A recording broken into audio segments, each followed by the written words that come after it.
Au reste, mes frères, réjouissez-vous dans le Seigneur. Je me lasse point de vous écrire les mêmes choses, et pour vous, cela est salutaire. Prenez garde aux chiens, prenez garde aux mauvais ouvriers, prenez garde aux faux circoncis. Car les circoncis, c'est nous qui rendons à Dieu notre culte par l'Esprit de Dieu, qui nous glorifions en Jésus-Christ, et qui ne mettons point notre confiance en la chair. Moi aussi, cependant, j'aurais sujet de mettre ma confiance en la chair. Si quelque autre croit pouvoir se confier en la chair, je le puis bien davantage.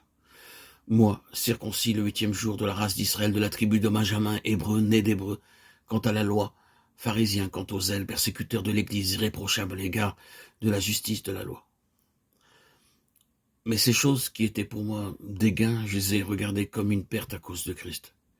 Et même, je regarde toutes choses comme une perte, à cause de l'excellence de la connaissance de Jésus-Christ mon Seigneur, pour lequel je renonçais à tout, et je les regarde comme de la boue, afin de gagner Christ et d'être trouvé en lui, non avec ma justice, celle qui vient de la loi, mais avec celle qui s'obtient par la foi en Christ, la justice qui vient de Dieu par la foi, afin de connaître Christ et la puissance de sa résurrection, et la communion de ses souffrances, en devenant conforme à lui dans sa mort, pour parvenir, si je puis, à la résurrection d'entre les morts.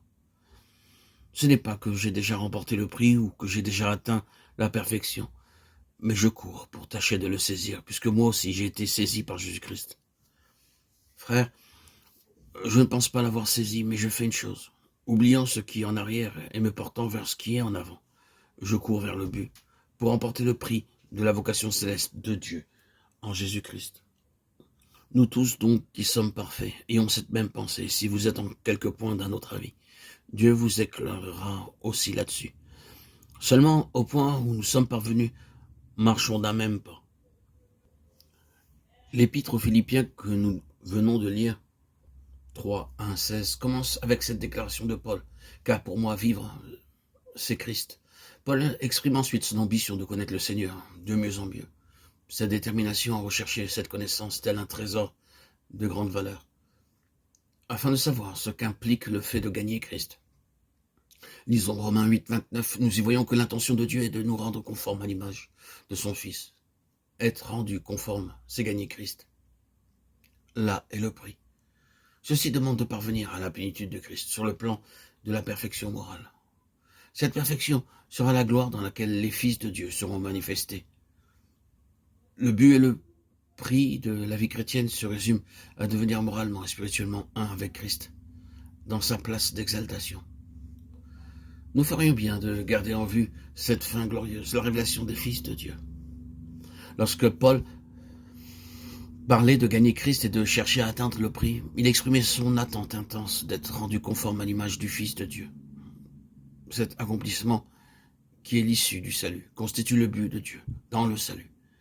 C'est, à n'en point douter, un objectif que nous avons besoin de poursuivre.